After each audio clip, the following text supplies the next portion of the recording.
Hi, my name is Andy Kust, and I'm a music director and voice teacher, and I'm here today with Ordway School to talk with you guys about the music department within a musical theater production. So, as a music director, I'm responsible for any and every element of music within the show.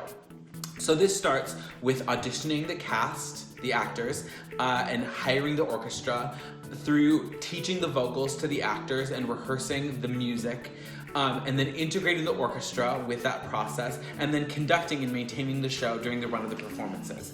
So a good music director is a collaborator, and they're able to work well with a directing team, a choreographer, stage managers, actors, the instrumentalists, and all together we try and find the best and clearest way to tell the story that we're trying to tell.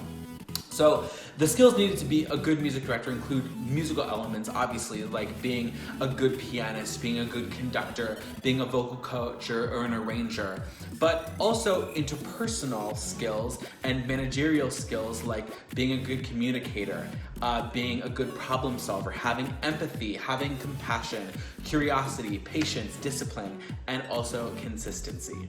So a question I get asked often is what kind of instruments are in a pit orchestra? In general, the main instrumental sections of a pit orchestra consist of strings, brass, woodwinds, and a rhythm section which includes piano and keyboards, guitars, bass, drums, and percussion.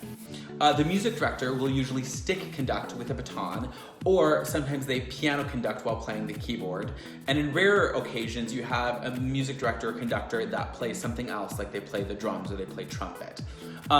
So a trend on Broadway is that as producers start to scrutinize the budget, orchestra sizes have gone from numbers that are in the mid-20s to orchestras that are closer to 10 or 12 players. And one thing that has made that possible is the inclusion of electronic instruments like synthesizers, which allows for padding or sweetening of the sound to make the orchestra sound bigger and more robust. One of the coolest things that's happening on Broadway, though, is the widening of the scope of what kinds of music you're able to hear. So with shows like The Band's Visit and Come From Away, you hear ethnically diverse instruments that are utilized to provide a more authentic experience for the audiences. And then with shows like Hamilton and Dear Evan Hansen, you're having the use of electronics like a click track to give us a precise integration of the music, along with lighting, sounds, sets, projections, and also pre-recorded musical elements. In addition to being versatile with many styles, a lot of pit musicians play several different instruments as well, which is called doubling. And this makes them infinitely more viable for hiring. Woodwinds are probably the most common and visible in this category, with a single player being able to play a ton of different instruments that might include flute, clarinet, piccolo, oboe, and a ton of different saxophones. Percussionists are also well known for being versatile and being able to play a multitude of different instruments, but doubling can also be found among brass and string players as well. So now let's talk about the time commitment. The run of a show could be anywhere from a single weekend, you're gonna do 2 or 3 shows, to a Broadway production like if you think about Andrew Lloyd Webber's Phantom of the Opera, which opened in 1988 and is still running today. Well, not today because coronavirus made Broadway close for a little bit, but you get my point. And there are members of that pit orchestra that have been playing with it since the very beginning of the run. So having that kind of longevity needs a huge amount of dependability and discipline and consistency and having a great attitude. And you have to remember that on a Broadway schedule, you're crammed into a tiny, tiny space with anywhere between 10 and 20 other people playing their instruments for 3 hours at a time, 8 shows a week.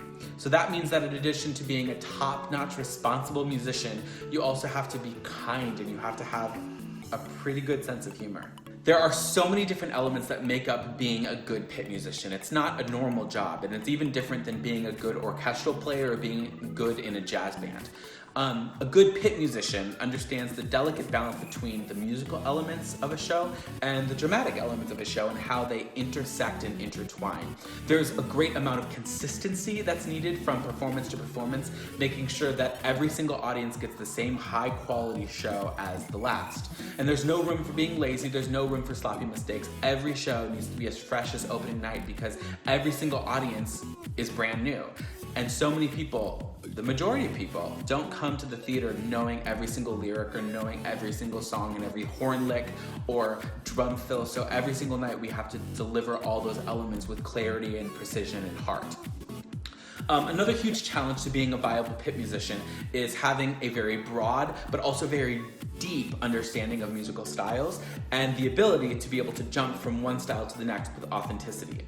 So just in the musical Next to Normal by Kit and Yorkie, you have so many different styles of music. You have folk, you have rock, you have techno, you have standard musical theater, you have pseudo-classical and jazz, just to name a couple of them.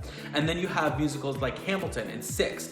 And with those shows, you have the great challenge of being able to replicate the clean, radio-like quality of contemporary pop and R&B. One of the big differences between being an instrumentalist in most genres of music and being an instrumentalist in musical theater is that when you're a member of a pit orchestra, you have to be an invisible musical storyteller. And one of the trickiest parts about being a pit musician is finding this balance between all the elements that make up a successful musical, but doing it without the audience noticing a thing. So musicians constantly work to bring out their soloistic playing, as well as grooving and blending with the rest of the ensemble. They have to work to balance their volume and their energy of their playing between the orchestra and the vocalist, meaning that there's a different type of playing that's needed if you're accompanying a solo singer versus if you're accompanying a full ensemble of singers, or if there's a really energetic dance break, or if you're underscoring a scene that has dialogue, or even a scene change.